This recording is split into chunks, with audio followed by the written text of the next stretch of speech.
L'éducation chrétienne des enfants. Marcel Salzman. Ouvrage de 1971, préface de Jules-Marcel Nicolle, appendice de Catherine Bousse et d'Émile Kremer. Lecture de l'introduction. Je l'ai choisi, en parlant d'Abraham, afin qu'il ordonne à ses fils et à sa maison après lui de garder la voie de l'Éternel en pratiquant la droiture et la justice, et qu'ainsi l'Éternel accomplisse en faveur d'Abraham les promesses qu'il lui a faites. Genèse 18, verset 19. Pourquoi ce livre ? Il existe d'excellents ouvrages sur l'éducation des enfants. Nous voudrions cependant nous mettre à l'écoute de l'inspirateur de tous les principes d'éducation, Dieu, dans la Bible, parole de Dieu. Ce sont ces riches enseignements appliqués à la vie pratique qui permettent d'instruire les enfants en vue de l'essentiel, leur salut en Jésus-Christ, et de faire d'eux ses disciples et ses serviteurs, accomplissant ainsi le désir de Dieu.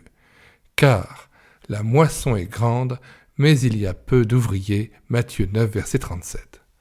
Ce sera aussi, en partie, la réponse à la question posée par une mère angoissée.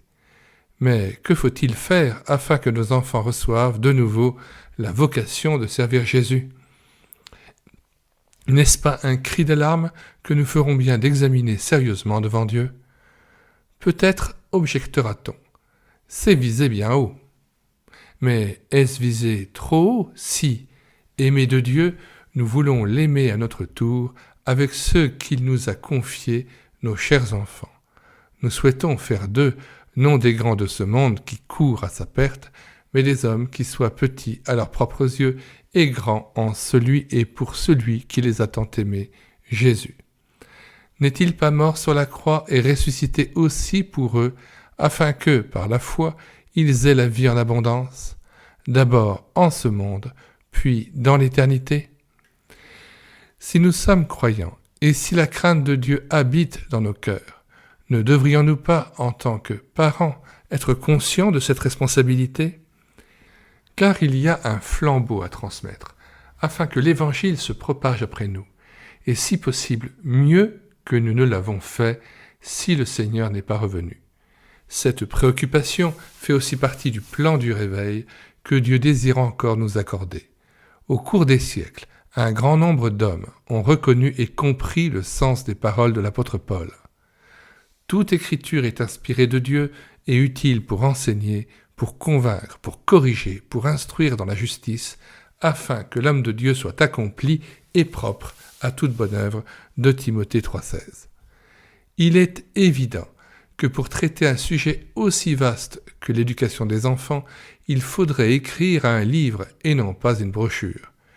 Mais un ouvrage plus fouillé ne se serait adressé qu'à une certaine catégorie de lecteurs. Par contre, cette courte étude est destinée à être largement diffusée et à toucher le plus grand nombre possible de personnes, chrétiennes ou non. Elle est basée d'une part sur un condensé de passages bibliques, d'informations diverses de bonnes sources, de témoignages pratiques d'hommes et de femmes, pères et mères, expérimentés dans la matière. Note 1. De nombreux passages sont empruntés au discours du regretté G. Toffel, pasteur, auteur du livre Le Saint-Esprit. D'autres sont extraits de sermons de M. Émile Kremer, prédicateur. Donc, je reprends la phrase à ses débuts. Cette étude est basée d'une part sur un condensé de passages bibliques, d'informations diverses de bonnes sources, de témoignages pratiques d'hommes et de femmes, pères et mères, expérimentés dans la matière, et dont on peut dire « c'est donc à leurs fruits que vous les reconnaîtrez » Matthieu 7, verset 20. Et d'autre part, sur certaines constatations et expériences personnelles, tant négatives que positives, vécues dans des familles chrétiennes ou non, de différents milieux, ainsi que dans mon propre foyer. Ce n'est qu'à l'âge de 43 ans que Jésus m'a trouvé. Jusqu'alors, ma femme et moi élevions nos enfants tant bien que mal, plutôt mal que bien, puisque la crainte de Dieu nous était inconnue. La découverte de ce précieux livre qu'est la Bible a agi en nous comme une bombe, en même temps que sa lumière incomparable éclairait notre vie de péché, notre perdition, aussi bien que celle de nos enfants. Il s'ensuivit une repentance profonde, avec réparation de nos torts dans la mesure où cela était encore possible, le pardon et l'assurance du salut. Un changement radical de vie nous fut accordé avec le désir de voir toute notre famille y participer. Puisqu'il est écrit que l'homme ne vit pas de pain seulement, mais de toute parole qui sort de la bouche de Dieu, Matthieu 4, verset 4, nous comprîmes tout de suite qu'il s'agissait aussi de prendre ensemble le pain de vie à table. C'est ainsi que, matin, midi et soir, nous lisons ensemble quelques versets et parfois même un chapitre de la Bible. Puis nous prions et nous chantons. Les enfants aiment la Bible, mais les explications non spirituelles et trop longues qu'on leur donne parfois les fatiguent. Par la grâce de Dieu, sa parole seule, qui est la bonne semence, germera un jour dans leur jeune cœur, surtout si elle est vécue devant eux à la maison. Notre but devint alors d'élever et d'éduquer nos enfants de telle sorte que, si Dieu les appelait un jour à son service, ce qui nous tenait toujours plus à cœur, ils soient prêts à lui répondre. 3 ans après notre retour de déportation en Allemagne, ma femme fut subitement reprise par le Seigneur à la naissance de notre 5e enfant vivant. Dès lors, je dus m'appliquer à une nouvelle tâche.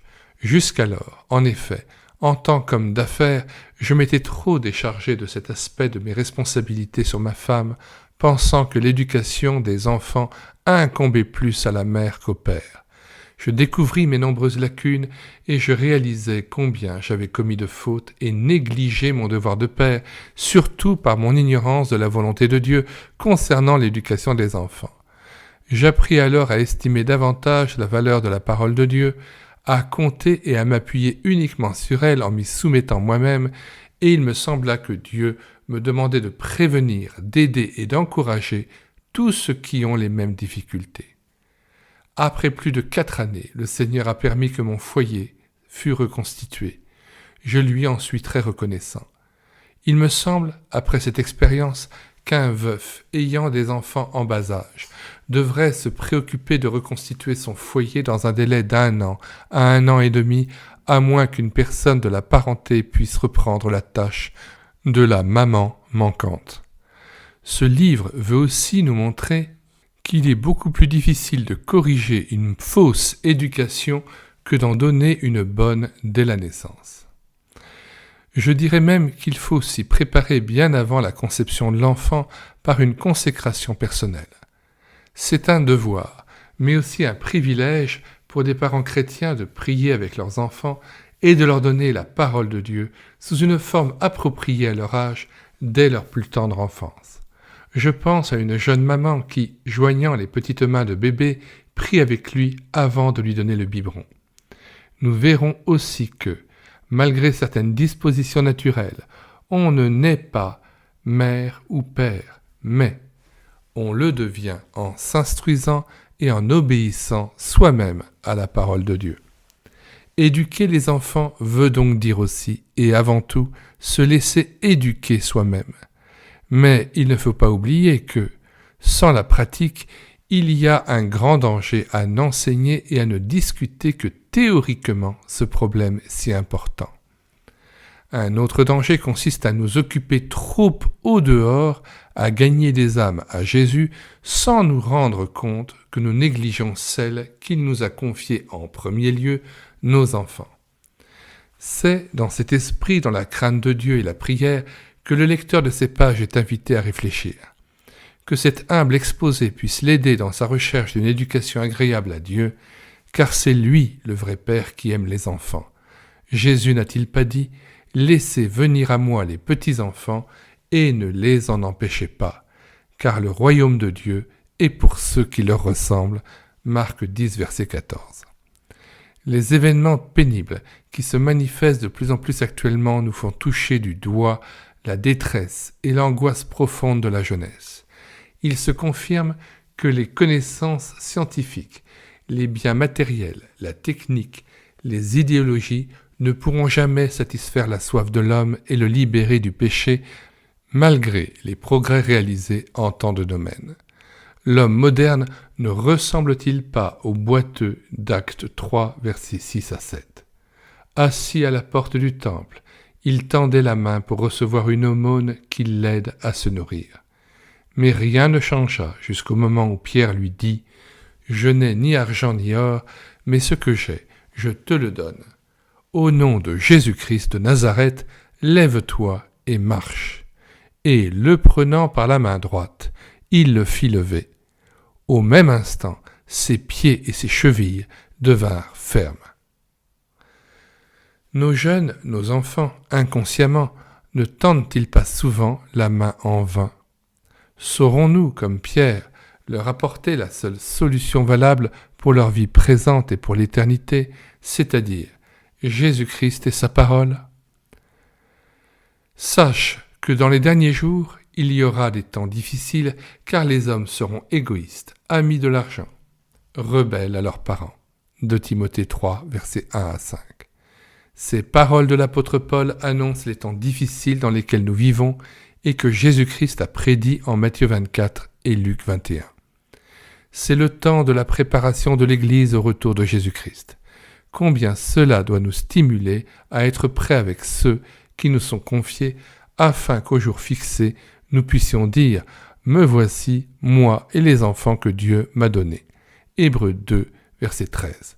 Ces pages s'adressent donc à tous les parents présents et même futurs, aux éducateurs qui aiment les enfants et qui ont l'ardent désir de faire d'eux des hommes et des femmes de foi dont la vie honorera celui qui les a tant aimés. À lui seul soit la gloire et la puissance au siècle des siècles. Amen. Apocalypse 1, verset 6. Marcel Salzman. Nous lisons maintenant la préface de Jules Marcel Nicole, directeur de l'Institut biblique de Nogent-sur-Marne, professeur de la faculté libre de théologie évangélique de Vaux-sur-Seine. De tout temps, le problème de l'éducation s'est posé, car la folie est attachée au cœur de l'enfant, et Jules Marcel Nicole cite en cela Proverbe 22, verset 15, « La folie est attachée au cœur de l'enfant, la verge de la correction l'éloignera de lui. » Retour au texte. Car la folie est attachée au cœur de l'enfant dans tous les siècles. Mais il faut se dire qu'à chaque époque, les difficultés varient.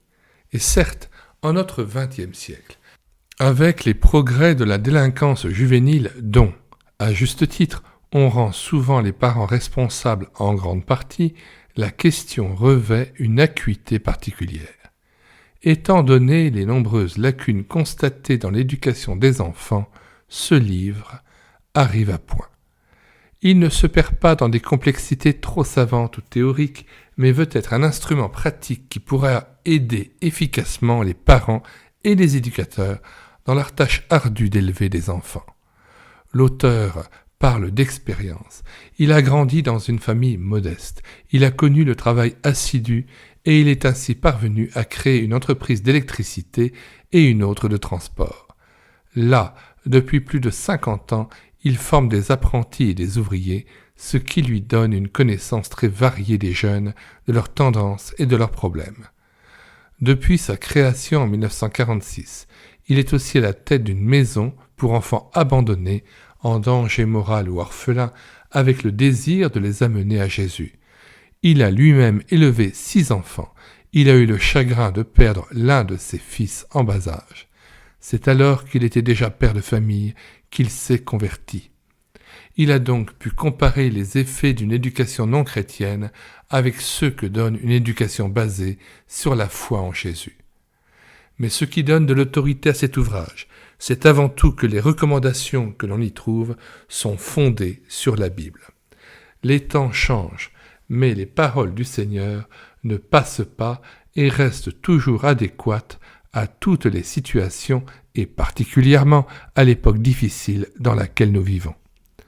Nous souhaitons que beaucoup de parents, futurs parents et éducateurs lisent ces lignes et les prennent à cœur, s'en inspirent et contribuent ainsi, par la grâce de Dieu et l'action de l'Esprit Saint, à faire lever parmi nous une jeunesse saine, forte et consacrée au Seigneur. Nous mettons dans les commentaires de cette vidéo la table thématique de cet ouvrage, mais aussi et surtout le lien de téléchargement gratuit de ce livre de Marcel Salzman, L'éducation chrétienne des enfants. Le téléchargement gratuit se fera à partir du site internet médiathèquechrétienne.fr, site que nous avons bâti en synergie avec cette chaîne YouTube Elle écoutait sa parole, afin d'assurer la réédition numérique des ouvrages chrétiens épuisés et non réédités. C'est pourquoi nous vous conseillons de vous rendre sur le site internet médiathèquechrétienne.fr. Sur la page d'accueil, vous cliquez sur l'onglet Livres et là, vous voyez les dizaines d'auteurs et les centaines d'ouvrages que nous avons déjà numérisés et mis à votre service. Si vous voulez connaître les nouveaux livres que nous avons numérisés et que nous présentons sur cette chaîne YouTube Elle écoutait sa parole, les nombreux cantiques que nous avons mis en parole pour une louange individuelle ou en assemblée, mais aussi les audiobooks que nous prenons en charge, ainsi que les BD ou albums que nous filmons avec caméra de document, eh bien abonnez-vous à cette chaîne YouTube Elle écoutait sa parole. Que le Seigneur vous bénisse et nous bénisse richement par une révélation toujours plus profonde de son Fils Jésus-Christ. Nous vous disons au revoir et à bientôt.